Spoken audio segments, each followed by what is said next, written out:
I'm going to talk about specifically New South Wales because that's where my main experience is. I think the recent changes, particularly over the last couple of years, in the New South Wales planning laws has allowed now for more innovation by retirement villages, specifically around giving greater planning parameters if you incorporate a small co-located RACF. So somebody like myself, who is a for-profit retirement village operator, would never have considered having a co-located retirement village. But as a result of the planning changes in New South Wales, it gave us substantial benefits and advantages for us to incorporate a 10-bed RACF in our new village at Narabine, which we have done. The planning advantages we get is we get to go to the directly through the SSDA process, so we avoid going to local council, and we also get greater FSR and height bonuses. So yes, I do think that there is definitely now allowance for innovation, and I certainly think that there's room for more. Some of the recent changes that we've had to planning regulation are a good step forward. Like anything, I think there's always room for there to be more. We know this is a sector which is continuing to have increased demand in society. We have residents that are looking for many different structures. So it's really important that we have planning regulation that reflects the differences that our consumers want out there right now. The retirement village sector is one that Westpac is extremely supportive of. We know the important place that it plays in our society, and it's one that we want to see more investment in right now in terms of what's happening in the sector.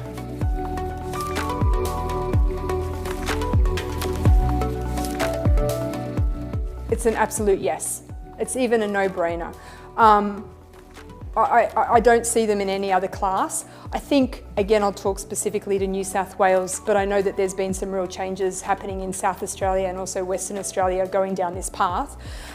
In New South Wales now, the planning department are putting seniors housing in the same category or giving the same allowances to seniors housing as they are to affordable housing and build to rent. So there's certainly a recognition of seniors housing being that special purpose, or certainly that more important type infrastructure.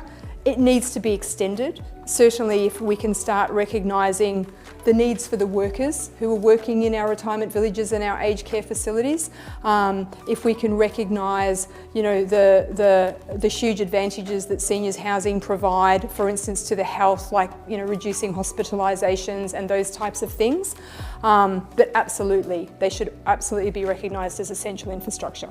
As we discussed, I think the retirement villages of the future, with such a strong care component, can be deemed an essential infrastructure, both from unblocking hospital beds and providing high quality care in need for older Australians. I think it's pretty clear that retirement villages are essential in terms of providing a place for our senior living community to be housed. Like it's becoming more and more important, and it's something that should be recognised.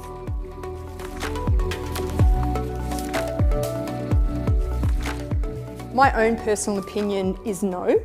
However, one of the best things about our industry is that there's room for lots of models, and there's room for a lot of operators to go down different paths.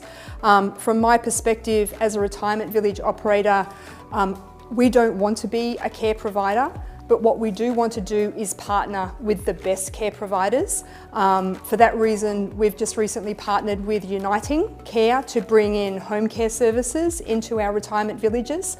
So we get to be able to satisfy our residents' needs for that care, and then also partner with one of the best-in-class home care providers, so that we can give that surety to our residents.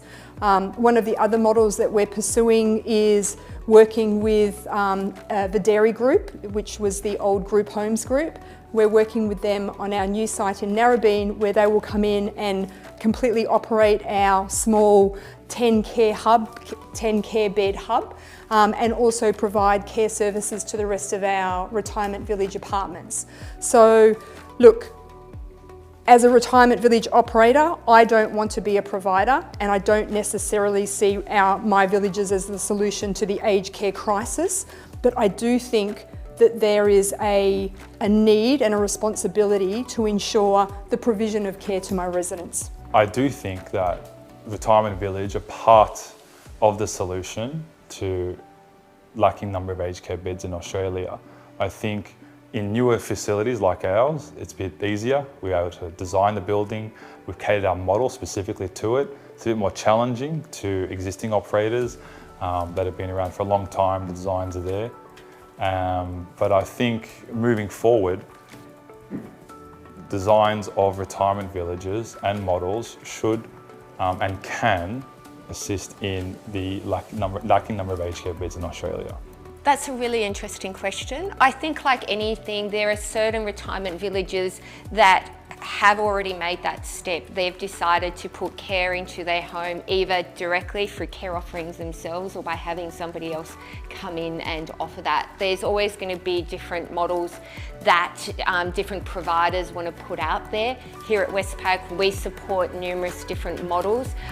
Ultimately, it's about providing the consumer the type of model that's appropriate for them.